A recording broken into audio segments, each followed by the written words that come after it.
The MTA doesn't really seem to care about their disabled passengers, and they certainly don't train their drivers well enough. So here's a little tutorial on how to operate the express bus lifts in New York City, because the drivers often don't know. Express buses are different than your standard MTA city bus in that instead of a ramp folding out from the front, there are fixed stairs in the front and a wheelchair lift that pulls out through the middle or back of the bus. The first thing the bus driver will need to do before even opening the lift or wheelchair door is to move the seats inside the bus out of the way. To do this, the bus driver will need to lift this little black lever and fold up the base of the seat towards the backrest of the bench. Next, the driver should find these red levers. It's on either side of the bench behind the seat, and make sure that those are lifted to unlock the latch mechanism. The driver should then step on this metal bar and push the folded up seat forward towards the seat in front of it. The driver should repeat the same process for the seat behind this. So there are two sets of seats that need to be moved out of the way. The closest to the wheelchair door. One needs to be pushed forward, the second one needs to be pushed backwards to make enough space for your wheelchair. Once the seats are out of the way, the driver will need to take their key and open up the drawer that contains the wheelchair lift. Don't have the driver open up the actual door to the bus, the wheelchair door to the bus, or it will make a very loud, very obnoxious alarm that will not stop until you've been loaded onto the bus.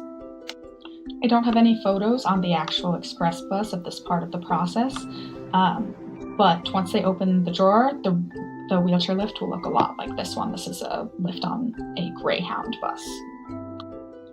There will be a remote in the drawer that they can use to operate the lift, so they'll need to pull the lift out of the bus using the remote, and it's going to stop at a certain point, at which point you have to open up these yellow stays and make sure that they are latched fully and securely in place. If these yellow stays aren't securely latched, and sometimes the driver will have to jiggle it to make sure the latch engages, or if that belt is not fastened, the wheelchair lift will not continue to move or operate.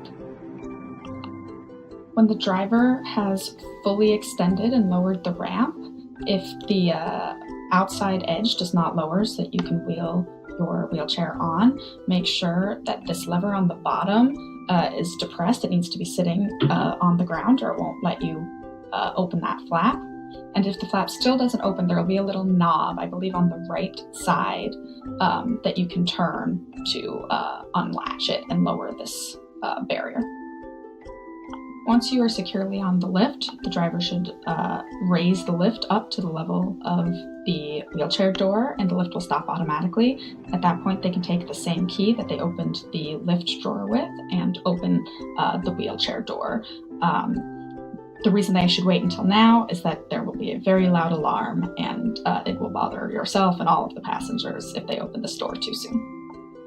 When the door is open, they should finish raising the wheelchair lift, and you can wheel into the bus, at which point the driver closes up the lift and can come inside and strap you in. And then you should be all set to go. At this point, you should be pretty much ready to ride the express bus. Drivers will sometimes tell you the lift is broken, but more often they just don't know how to use it properly. So hopefully with these instructions, you can show them what to do.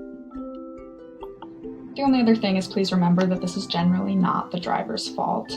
Sometimes the lift truly is broken. Usually they're just not well trained, and usually they just don't know what they're doing. And it's really the MTA fault, not the driver. So please be kind to your drivers. That's the only other piece of advice I can give, because they generally are really trying.